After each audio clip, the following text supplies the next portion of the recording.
여러분의 생존을 위해 구독과 좋아요, 알람 설정도 부탁드리겠습니다. 자, 반갑습니다 여러분. 벙커모토의 고사장입니다. What's up guys? 화석입니다. 자, 요번 시간에는 저번에 이어서 시리즈 2탄 라이더들이 갖고 있는 환상 그리고 현실에 관한 이야기를 드리도록 하겠습니다.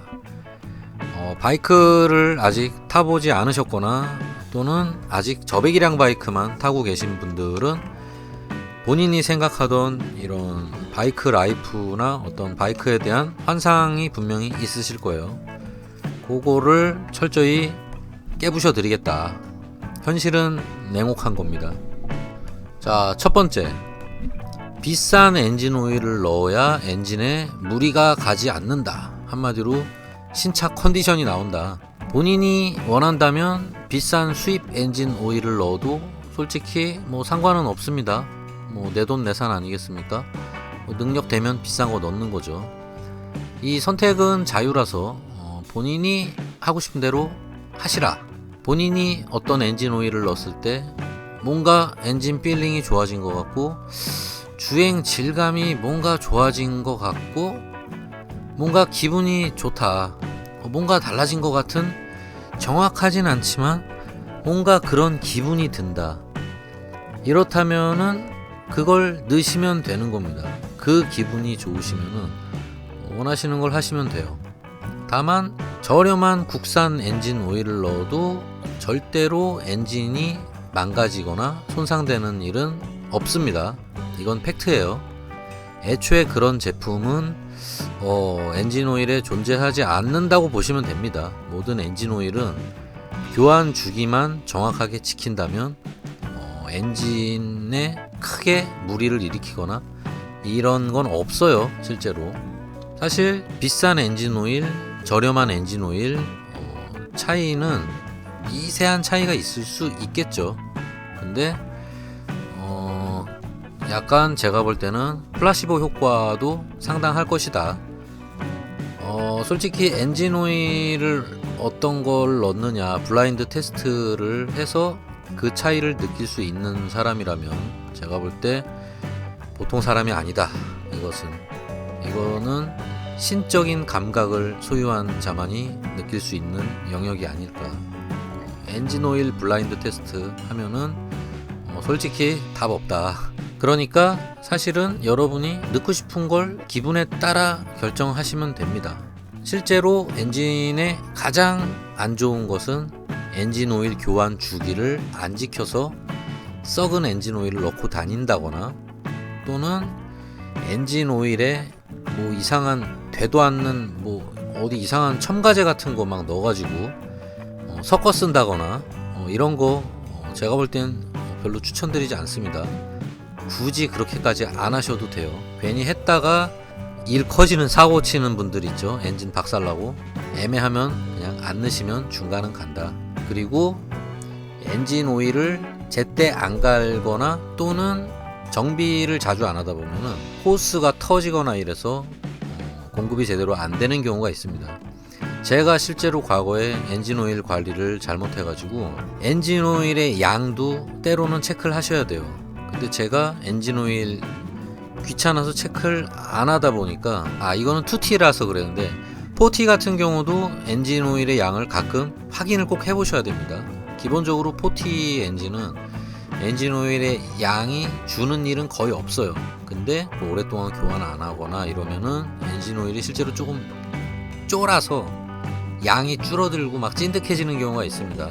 이거는 진짜 막 몇 년 동안 안 가는 경우가 그렇긴 한데, 또는 어떤 결함으로 인해서 엔진 오일이 미세하게 타들어간다거나 새는 경우가 있어요. 이런 경우에 체크를 너무 안 하다 보면은 엔진 오일의 양이 부족해서 엔진이 붙어버리는 경우가 있습니다. 그러면은 그냥 게임 오버예요. 바이크 그냥 끝장난 겁니다. 엔진 값이 제일 비싼 거 아시죠? 엔진 새로 박아 넣어야 됩니다. 그리고 저 같은 경우는 2T 오토바이를 탈 때 엔진 오일이 이제 따로 소모성이죠. 2T는 같이 타 들어가는데 분명히 충분히 넣었는데 엔진이 붙어버렸어요. 그래서 아니 이게 무슨 일인가 하고 봤더니 엔진 오일이 들어가는 케이블이 끊어지면서 엔진 오일이 열리질 않았던 거예요. 그래서 엔진이 지 혼자 돌다 들러붙어 버렸다. 엔진이 붙는다고 하는 게 혹시 뭔 소린지 이해를 못 하시는 분들이 계실지 모르는데 쉽게 말하면은 금속이 마구 마찰이 되잖아요. 피스톤이잖아요, 엔진이. 여기 엔진 오일이 없이 그냥 쇠끼리 움직이면은 그 열로 인해서 쇠가 한마디로 그냥 용접이 돼버린다. 지들끼리 붙어서 용접됩니다.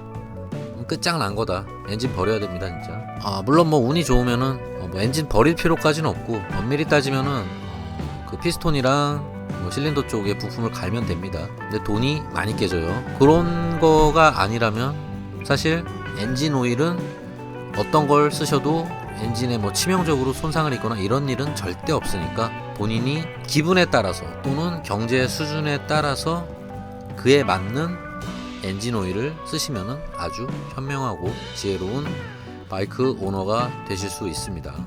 자, 두 번째, 비싼 수입 헬멧을 써야지만 풍절음이 줄어들고 안전하다. 이런 생각 때문에 뭐 RI나 이런 거 아니면은 왠지 쓰면은 머리가 박살이 날 것 같고 뭔가 큰일 날 것 같고 내 몸을 지켜주지 못할 것 같은 생각을 하시는 분들도 있을 수 있어요. 특히 아무리 풀페이스를 써도 바람소리, 풍절음이라 그러죠. 이 풍절음이 주행을 할 때 상당히 피곤하게 만드는 귀가 시끄럽습니다. 특히 소음에 강하신 분들도 있는데 소음에 민감하신 분들은 두통을 호소하기도 해요. 너무 시끄럽다고. 그래서 라이딩 자체가 상당히 피곤해진다, 이런 분들은. 그러면은 어떤 헬멧이 풍절음이 적냐, 뭐 이야기들이 많이 있습니다.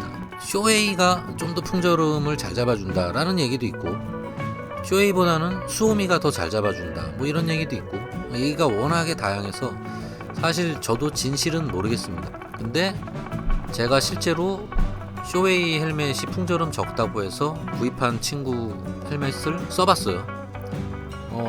실제로 풍절음이 아주 약간 더 적게 들리긴 하더라고요. 근데 아주 미묘한 차이였어요. 솔직히 미묘한 차이여서 그닥 잘 모르겠다, 그냥 디자인 가지고 결정하는 게 더 좋지 않을까. 현실적으로 엄청나게 차이가 나는 제품은 없습니다. 그리고 풍절음이 잘 잡아준다는 제품들 역시 고속에서는 답 없다, 다 시끄러워집니다.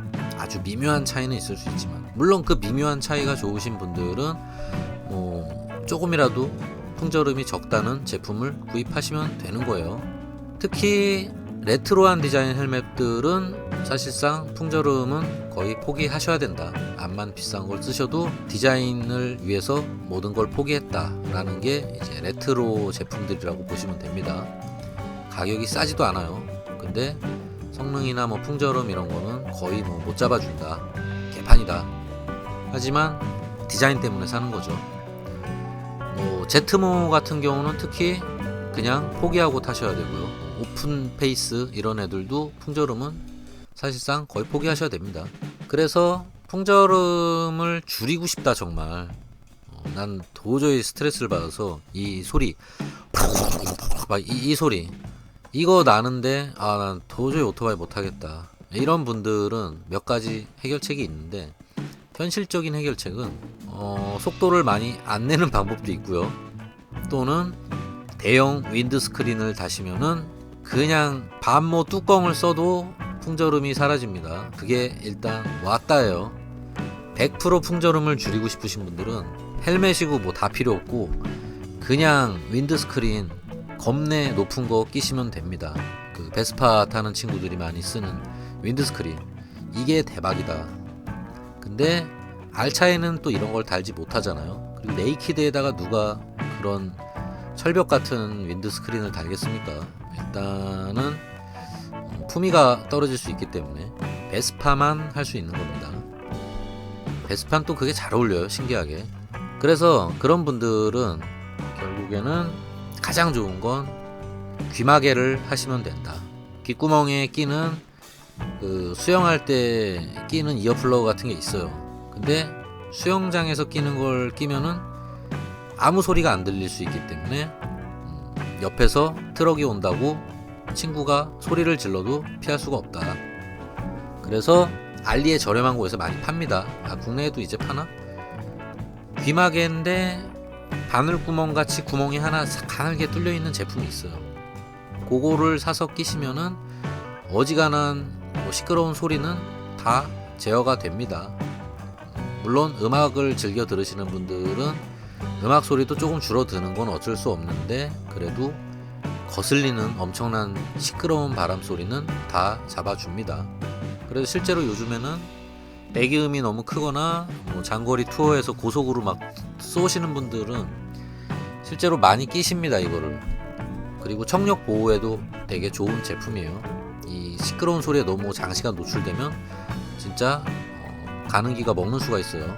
몸에 안 좋습니다. 그리고 또 한 가지 방법은, 이거는 풀페이스만 해당되는 건데 턱 부분에 친가드라 그러나 그 바람 막아주는 가림막이 있어요. 요거는 싸제로도 파는 게 있는데 고급 헬멧들은 이미 달려있는 경우가 많습니다. 근데 이게 없이 나오는 제품들은 대부분의 바람이 그 턱 쪽으로 뻥 뚫린 턱으로 유입이 되기 때문에 엄청나게 시끄러운 소리가 만들어집니다. 턱 아래쪽에서. 물론 이게 여름에는 시원해서 좋긴 한데 이 가림막을 여기다가 붙여버리면은 그 바람 소리가 일단 원천 봉쇄가 됩니다. 그래서 시끄러운 잡소리, 풍절음이 상당히 많이 줄어드는 가장 효과적인 방법 중에 하나예요. 제가 이 방법을 예전부터 많이 써오고 있습니다. 단점이라면은 여름에 조금 더운 거 사실이에요. 근데 겨울에는 오히려 따뜻합니다. 방풍 효과가 있어서 겨울에 쓰시면 아주 좋아요. 그래서 아무리 비싼 헬멧을 쓴다 하더라도 풍절음이 완벽하게 사라지는 그런 헬멧은 존재하지 않습니다. 자, 세 번째입니다. 순정 서스펜션은 쓰레기다, 최악이다, 쓸게 못된다, 이런 얘기를 하시는 분들이 있습니다. 순정 서스가 아주 쓰레기라고 생각하시는 분들도 있는데, 사실 알고 보면은 이거는 양산 제품입니다. 나름 박사님들이 다 연구해서 만들어 주신 거예요. 물론 비싼 튜닝 제품보다 성능이 떨어지는 건 당연하겠죠. 이게 성능이 좋아지면 바이크 가격이 상승하게 됩니다. 최대한 저렴한 가격에서 바이크 컨셉에 맞춰서 가성비 좋은 제품으로 달아놓은 거예요. 그 말은 뭐다? 일반적인 라이더분들이 사용하기에는 아무 문제가 없다. 애초에 문제가 있었으면 이런 제품은 생산이 될 수가 없겠죠. 물론 순정 쇼바를 띄시고 훨씬 더 성능이 좋은 올린즈 쇼바를 다시는 분들도 많이 있는데 실제로 이런 분들이 실망하는 부분, 가장 실망하는 부분 중에 하나가 바로 올린즈 쇼바의 가격 대비 성능, 가성비죠. 가성비에 대한 환상이 생각보다 별로다. 보통 올린즈 쇼크 하면은 비싸기 때문에 100만원 기본적으로 넘어가잖아요. 이 정도 돈을 투자했는데 보통 오너분들이 생각하시는 건 속도 방지턱을 전속력으로 지나가도 뭔가 구름을 달리는 듯한 에쿠스의 승차감을 다들 상상을 합니다. 그리고 라이더가 튕겨나가지 않게. 순정 쇼바들은 속도 방지턱을 고속으로 넘어가면 엉덩이를 덩 하고 사람을 튕겨냅니다. 그래서 그래도 100만원 정도 하는 올린즈 쇼크를 달면 사람이 절대 안 튕겨나가지 않을까라는 기대를 많이 하시는데, 현실에서는 절대 그렇지 않다. 안타깝게도 그런 쇼바는 단순히 쇼바를 올린즈로 바꾼다고 될 일이 아닙니다. 이거는 쇼바의 로드 길이에 의해서 결정되는 거지, 짧은 쇼바가 그렇게 푹신푹신한 승차감을 만들어주는 건 사실상 물리적으로 불가능하다. 그래서 이 부분에 오너분들이 많이 실망을 하는 거예요. 올린즈 쇼크이 성능이 당연히 좋죠. 그리고 추가적으로 세팅할 수 있는 기능이 있습니다. 일단 일반 쇼크는 아무것도 조절을 못하는 쇼크이 대부분이지만, 올린즈 쇼크는 스프링의 장력도 조절할 수 있지, 쇼바가 들어갈 때 강도 조절, 뽑혀 나올 때 강도 조절, 이런 걸 다 세팅할 수 있어요. 그래서 최적의 상태로 세팅을 할 수 있다는 겁니다. 근데 이 최적의 세팅이라는 거는 사실 엄밀히 따지면은 어떤 특정 조건에 맞춰지는 거지, 올라운드라는 건 올린즈도 불가능합니다. 특정 서킷이나 본인이 항상 자주 타는 어떤 코스에 맞춰 놓는 거지, 모든 코스에서 올라운드로 다 작동이 잘 되는 서스를 원하시면은 오히려 그게 순정 쇼바라고 보시면 됩니다. 순정 쇼바라는 게 그냥 일상 도로에서 그냥 적당히 타고 다닐 수 있게 맞춰진 세팅이라는 거예요, 한마디로. 그래서 엄밀히 따지면 올린즈 쇼이 비싼 이유는 그런 식으로 특정 조건이나 상황에 맞게 세팅을 할 수 있다는 그 가변성이 놀라운 겁니다. 단순히 올린즈 쇼를 단다고 해서 여러분들이 생각하는 것만큼 엄청나게 모든 요철을 다 잡아준다거나, 진짜 속도 방지턱을 보통 기준으로 많이 삼죠. 속도 방지턱 전속력으로 넘어가도 뭔가 내 엉덩이가 튕기지 않을 것 같고 충격이 안 올 것 같은 생각을 하시겠지만, 그거는 아까 얘기 드렸듯이 올린즈 쇼이 만능이거나 마법사가 아닙니다. 절대 그런 일은 생기지 않아요. 물론 똑같은 세팅으로 했을 때 순정보다 나아지긴 합니다. 근데 그렇다고 해서 내가 속도 방지턱을 고속으로 지나가는데 발사가 안 된다? 발사가 덜 된다 정도로 이해를 하시면 되겠습니다. 올린즈 쇼를 다는 이유는 사실 여러분들이 일상 주행을 하시는 분들은 퍼포먼스 주행 자체를 사실 안 하기도 하고 그럴 이유도 없죠. 뭐 얼마나 극한 주행을 하시겠습니까? 뭐 그냥 적당히 투어 가고 출퇴근하고 요런 용도인데 별로 격한 주행이 아니죠. 가장 격하다고 해봐야 속도 방지턱을 고속으로 넘어가는 정도가 아마 최선일 겁니다. 그렇다면은 굳이 그 정도 퍼포먼스를 내는 라이더분들이 이 비싼 올린즈 쇼를 왜 다느냐? 사실 성능은 둘째치고 제가 볼 때는 디자인이 한몫합니다. 이 제품의 마감, 퀄리티, 디자인이 솔직히 말해서 너무 이쁜 건 저도 인정해요. 그러니까 사실 저도 그런 제품이 있으면 좋겠어요. 그냥 디자인만 올린즈랑 비슷하고 성능은 그냥 순정 정도만 돼도 된다. 요런 제품이 그래서 알리에서 팔고 있죠. 짝퉁 올린즈.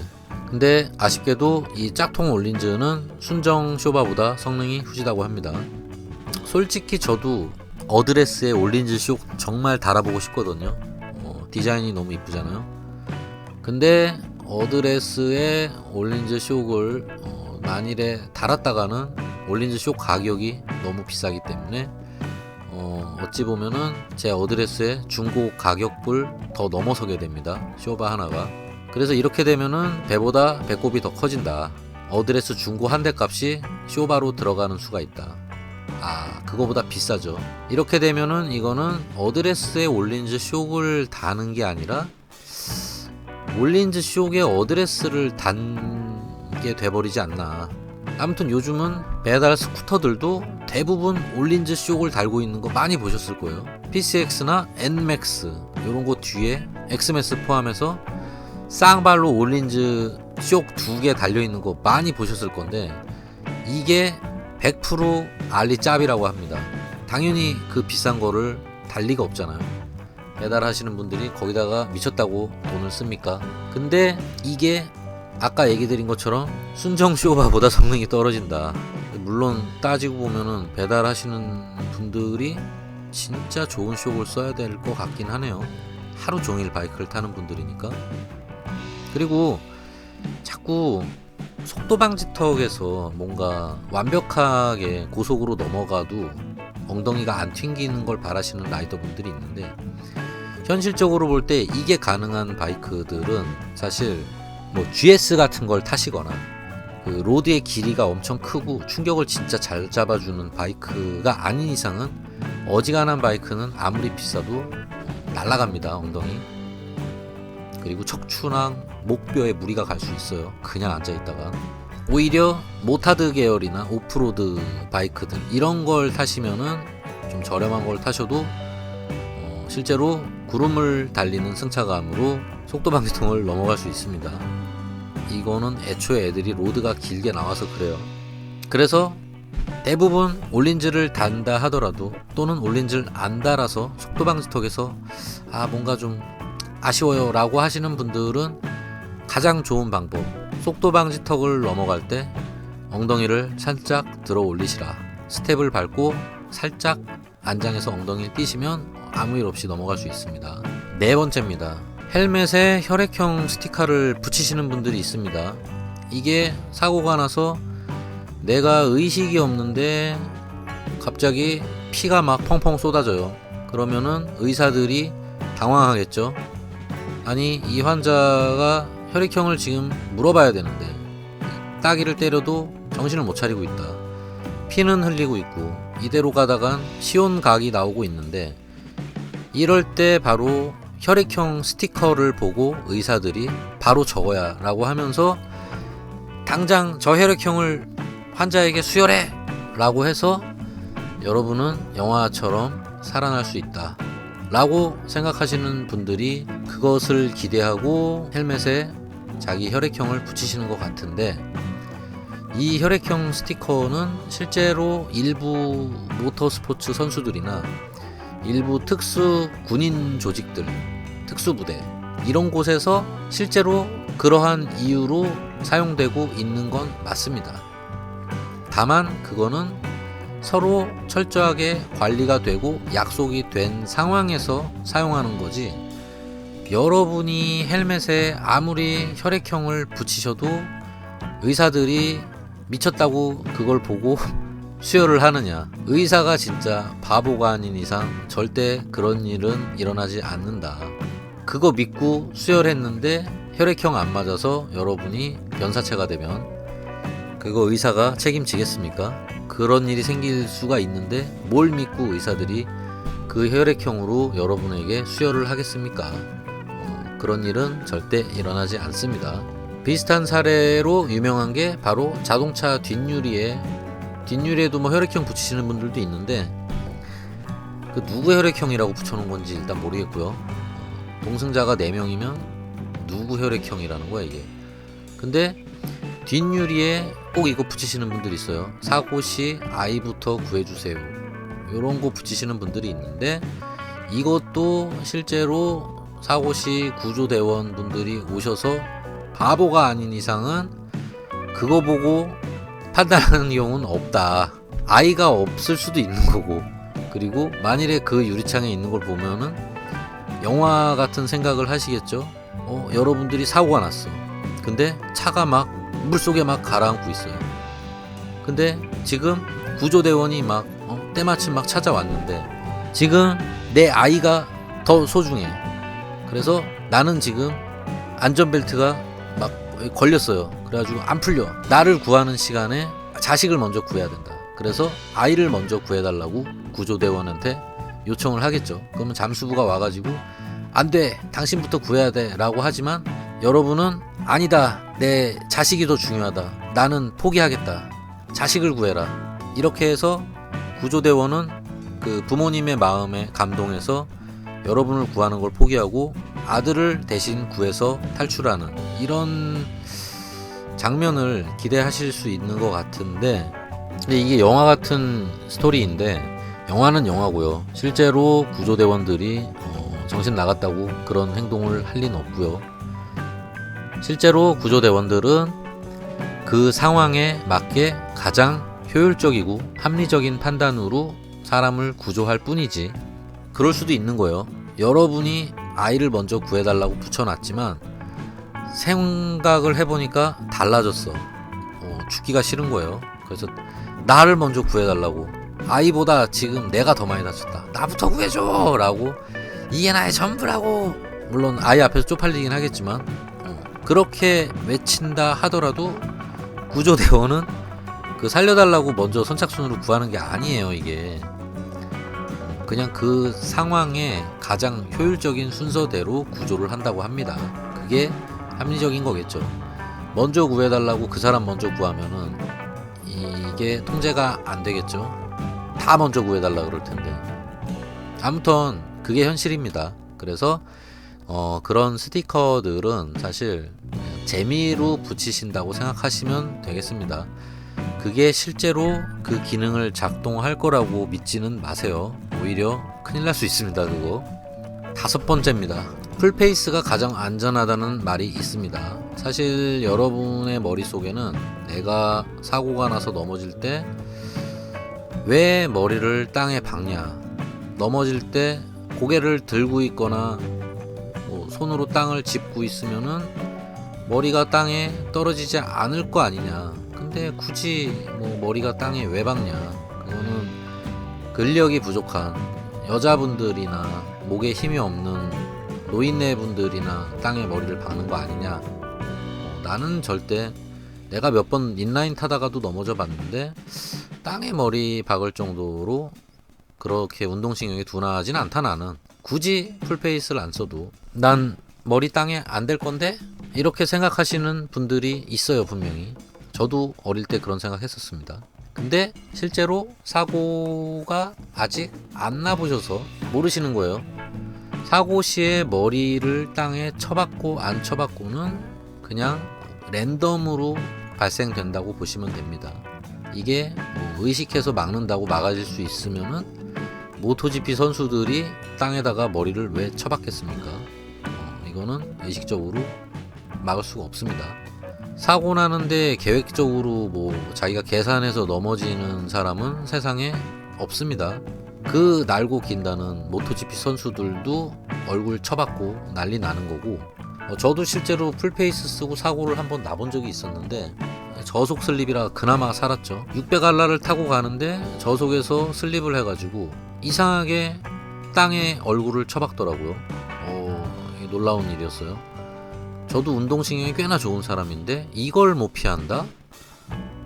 절대 있을 수 없는 일이었어요. 당연히 사고 날 때 손이 먼저 땅으로 내려가는 사람인데, 저도 운동신경이 되게 민첩한 편인데 이상할 정도로 땅에다가 아스팔트에 얼굴을 정면으로 내리 찍었습니다. 근데 풀페이스 썼는데도 RI가 단점이 좀 있어요. RI 풀페이스는 너무 핏이 작아서 소드 헬멧으로 유명한 건 맞는데 그만큼 안면 보호 성능이 약간 부족한 게 있어요. 그렇다고 이게 완전 기준을 넘지 못하는 건 아닌데, 뼈가 나가진 않는데 문제가 입이 너무 앞쪽이 좁기 때문에 공간이, AGV나 좀 국산 헬멧들은 주둥이 쪽에 여유 공간이 많이 있거든요. 그래서 땅에 얼굴을 정면으로 쳐박아도 앞에 있는 스티로폼이 내 입술까지 오질 않아요. 대부분. 실제로 RI 쓰시는 분들 테스트 해보세요. 앞에 주둥이 쪽 입으로 이렇게 세게 밀면은 안쪽 스폰지에다가 키스할 수 있습니다. 그래서 얼굴 쳐박았더니 입술이 살짝 찢어졌어요. 근데 뼈에까지 무리가 가진 않아요. 그 스티로폼이 아무래도 충격을 먹으면서 이렇게 움푹 들어가기 때문에 뼈에 손상을 주진 않습니다. 그렇게 얼굴을 쳐박고 엄청 안심을 한 게, 풀페이스 안 썼으면 나 강냉이 다 털릴 뻔했다. 여러분들 상상해보세요. 아스팔트에다가 여러분 있는 힘껏 주둥이를 찍어보세요. 어떤 일이 벌어질지 대충 상상이 되시죠? 무시무시합니다. 강냉이 털리는 거예요. 근데 저도 풀페이스 써서 살았던 거죠. 역시 풀페이스. 그래서 누구나 사고가 나기 전에는 그럴싸한 계획이 다 있을 수 있다. 사고가 나서 땅에 얼굴 쳐 맞아보기 전까지는. 다만 편리함이랑 간지를 위해서 오픈 페이스를 쓰시는 분들이 있을 수 있어요. 이것도 자유인 거니까 본인이 하고 싶은 대로 하시긴 해야 되는데, 그런 분들은 분명히 리스크가 있다는 거를 인지하시고 라이딩을 하시기 바랍니다. 풀페이스보다 분명히 본인이 더 위험 요소가 높아지는 건 맞아요. 그러니까 그만큼 과속을 안 하시고 조금 더 안전운전, 방어운전에 신경 쓰셔야 된다는 겁니다. 솔직히 풀패 쓰고 좀 과격하게 보시는 분들, 이런 분들은 풀패를 꼭 쓰시는 걸 추천드려요. 왜냐면 사고 날 확률이 높아지고 그만큼 얼굴을 땅에다가 쳐박을 확률도 높아지니까. 땅만이 아닙니다. 상대 자동차 옆면이나 버스 옆면, 트럭 옆면 같은데 그대로 얼굴 꽂아버리는 경우 있습니다. 저도 실제로 많이 봤어요. 쌍코피 터지더라고요. 쌍코피. 6번째입니다. 내가 잘 타면 사고가 절대 나지 않을 것이다. 저도 사고 나기 전까지는 이 생각을 정말 많이 했었습니다. 실제로 제가 실수를 해서 사고가 난 적은 20여 년간 딱 3번 있었습니다. 어드레스를 타고 차선을 변경하려고 잠깐 숄더 체크를 하고 있었는데 저도 허세가 들어가지고 자만심에 빠져서 조금 가오잡겠다고 천천히 고개를 돌리니까 앞에 택시가 서 있었다. 그래서 그 택시 뒷 범퍼를 쳐박은 적이 한 번 있고요. 근데 뭐 큰 사고는 아니었고 그냥 범퍼 깨진 거 보험 처리해주고 그나마 회사 택시가 아니어서 살았던 것 같아요. 개인 택시다 보니까 이제 택시기사가 전 허리 잡고 병원에 들어 누울 줄 알았는데 이분이 생각보다 양심적이었다. 훌륭한 운전자분이었습니다. 이런 택시기사분들이 많다면 대한민국의 도로는 얼마나 행복할까, 아름다워질까 이런 생각을 해봤는데 그 와중에 복병이 있었죠. 이놈의 보조석에 탄 이 인간이 갑자기 20대 어린 친구였어요. 생긴 거는 약간 폼파리 느낌이 났었는데 갑자기 이 친구가 연락을 주겠다고 하더니 저한테 연락처를 받고 가더라고요. 웃으면서. 그러더니 며칠 있다가 문자가 왔습니다. 자기 병원에 좀 누워있겠다. 그렇게 알고 있어라. 하고서 보험회사를 통해서 시원하게 합의금을 받아갔습니다. 그리고 또 하나는 겨울에 600알랄 타고 스로틀을 너무 세게 감았다가 날씨가 너무 추우니까 타이어가 너무 딱딱해져 있던 거예요. 그립을 잃어가지고 저속 슬립을 한 적이 있었습니다. 그리고 마지막은 600알랄로 겨울에 갓길 쪽으로 나갔다가 얼음턱이 있는지를 몰랐는데 그걸 밟고 미끄러지면서 저속 슬립을 한 번 또 한 적이 있었어요. 이게 답니다. 사실 세 개 다 뭐 이게 대단히 큰 사고는 아니었고요. 그런데 가장 크게 다친 사고는 줌머를 탈 때 줌머 50cc 뒤에서 택시가 동차로 추월하면서 미러로 제 핸들을 치고 나가는 바람에 핸들이 팍 털리면서 카운터가 들어간 거죠. 의도하지 않은 카운터가 들어가면서 그대로 땅으로 내다 꽂혔습니다. 이때 느꼈어요. 내가 아무리 조심을 해도 사이코가 박으면 답이 없구나. 네, 그렇습니다. 여러분이 아무리 조심을 하고 안전운전을 하고 방어운전을 해도 도로에는 항상 사이코가 있다. 이걸 꼭 기억하셔야 됩니다. 그래서 사고는 여러분의 의지와 상관없이 랜덤으로 발생되는 거예요. 다만 여러분이 더 조심하고 더 눈썰미가 있고 도로의 흐름을 잘 파악하고 사고가 날 것 같은 기미가 보이면 그 상황을 미연에 피해가고 이런 안전운전 습관을 들이면 들일수록 사고 날 확률은 점점점 낮아질 뿐이지 100% 막는다는 건 기계라면 모를까 AI라면 모르겠는데 휴먼은 그게 불가능하다. 그렇기 때문에 아무리 조심해도 사고는 날 수 있다는 걸 반드시 명심하시고 그래서 보험으로 보호장비를 착용하라는 겁니다. 또 이런 얘기하면은 아이고 웃기지 마라. 난 절대 사고 안 났는데 이렇게 깝치시는 분들이 있는데 사고 나면은 쪽팔려서 얘기도 못한다. 저기 몸에 돈가스 몇 개 생기고 이래 봐야 그래도 정신 못 차릴 분들입니다. 자, 7번째. 브렘보가 아니면 칼 브레이크가 안 된다. 쇼바에 올린즈가 있다면 브레이크에는 브렘보가 있습니다. 요즘에는 뭐 프란도 이상한 거 많더라고요. 브렘보도 아니고 프란도. 이게 난 무슨 장난인 줄 알았는데 실제로 저기 뭐 동남아 쪽에서 유명한 제품이라고 하더라고요. 브렘보급 성능을 내는 나름 저렴한 제품이라고 하던데 대만산이래나? 아무튼 브렘보 브레이크 하면은 가장 유명한 게 뭐다? 칼 브레이크다. 그리고 이런 소문이 있죠. 브렘보는 손가락 냄새만 맡아도 서버린다. 이런 뭐 전설 같은 얘기가 있는데 커브는 뭐 저기 휘발유 냄새만 맡아도 굴러간다. 뭐 이런 얘기가 있는데 당연히 개구라고요. 그만큼 과장된 이야기죠.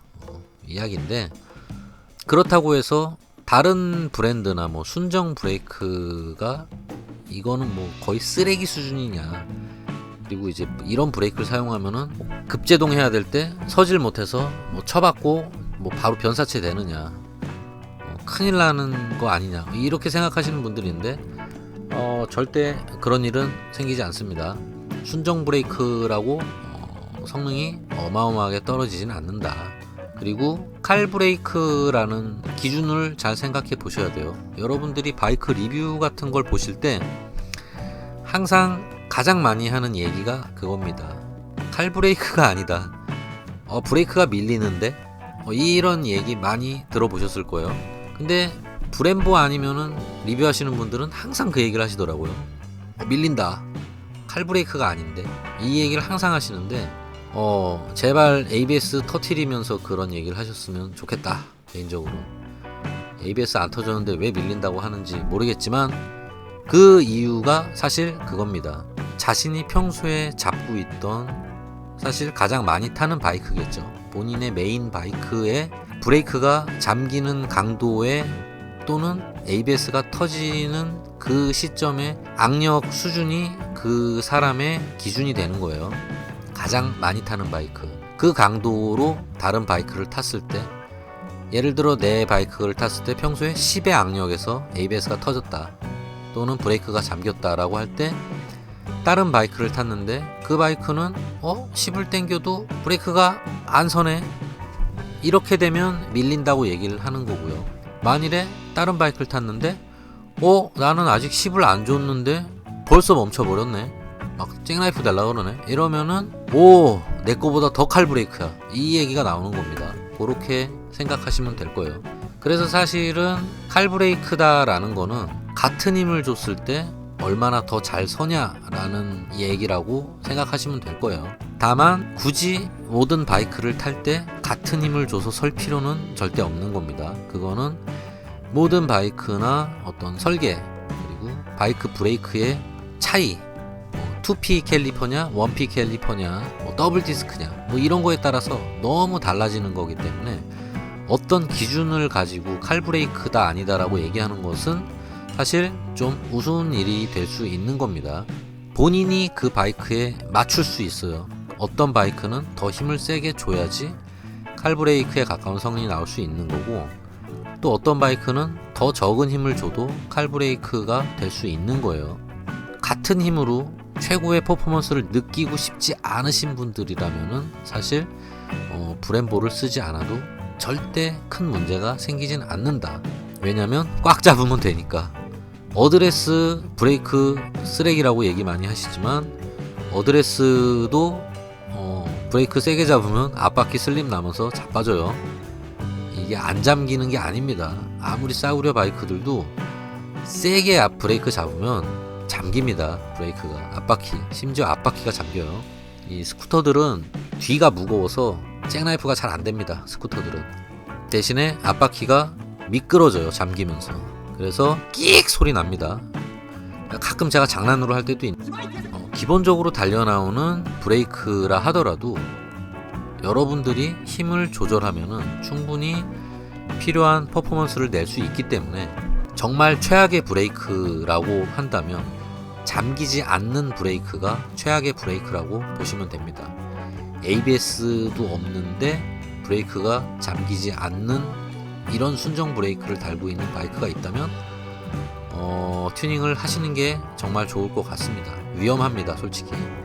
근데 그런 바이크는 저는 실제로 없는 걸로 알고 있습니다. 아마 그런 바이크들은 브레이크가 고장난 거거나 정비 불량일 거라고 생각이 됩니다. 다만 요즘 어지간한 125cc 바이크들도 NMAX, PCX 이런 애들도 대부분 ABS가 달려 있어요. 심지어는 TCS까지 달려 있습니다. 물론 그런 애들이 가격이 125 치고는 말도 안 되게 비싼 건 사실인데, 그런 애들은 심지어 브레이크가 잠기면 이제 ABS까지 터지기 때문에 엄청나게 악력을 요구하지도 않습니다, 솔직히. 오히려 브레이크 조작이 미숙한 분은 차라리 브레이크가 칼 브레이크가 아닌 게 더 나은 경우도 실제로 많습니다. 왜냐면은 놀래서 브레이크를 잡아도 슬립이 나지 않아요. 바이크가 밀리기 때문에 브레이크가 진짜 살짝 미끄러져요. 패드가 있는 것 잡아도 패드가 미끄러져 버리는 바이크들이 있어요. 실제로 어드레스도 약간 그렇긴 해요. 근데 정말 있는 힘껏 내 손가락으로 세게 잡으면은 어드레스도 앞바퀴가 아까 얘기한 대로 슬립이 나긴 합니다. 잠길 수 있는데 일반적으로 브레이크를 잡는 분들은 그렇게까지 강하게 안 잡기 때문에 진짜 브레이크가 밀려버려요. 제동 거리가 길어집니다. 하지만 반대로 초보분들은 오히려 그것 때문에 슬립이 안 나는 일도 발생이 돼요. 그래서 어떤 면에서는 초보 라이더분들은 ABS나 이런 게 없다라면은 오히려 약간 성능이 떨어지는 브레이크가 안전에 도움이 될 수도 있다는 생각을 합니다. 저는 실제로. 다만 과속을 안 한다는 전제 하에서. 그리고 브레이크가 너무 잘 드는데 초보분들이면은 진짜 놀라서 잭나이프 되는 경우 있습니다. 떼굴떼굴 굴러가요. 그거보다는 차라리 감속을 하면서 뒷차를 쳐박는 게 더 안전할 수도 있는 겁니다. 물론 앞차가 람보르기니인데 그런 상황이 벌어지면은 여러분의 남은 인생은 지옥이 될 것이다. 헬게이트가 열리는 거죠. 자, 그래서 브렘보가 아니면 뭐 엄청 큰일 날 것처럼 생각하시는 분들이 있고, 물론 저도 브렘보를 써봤는데 엄청나게 환상적인 그거는 없어요. 솔직히 이미 브렘보가 아니어도 성능이 좋은 브레이크들이 워낙 많기 때문에 뭐 니신제나 일제 브레이크도 성능 상당히 좋습니다. 그리고 제가 아직 그 정도 퍼포먼스와 차이를 느낄 수 있는 사람도 아니에요. 저는 레이서가 아니기 때문에 극한까지 브레이크를 쓸 일이 사실상 없습니다. 근데 다만 제가 서킷에서 극한의 주행을 하는 사람이라면 조금이라도 퍼포먼스가 나오는 브레이크를 선택하겠죠. 그게 브렘보라면 당연히 저는 브렘보를 선택할 겁니다.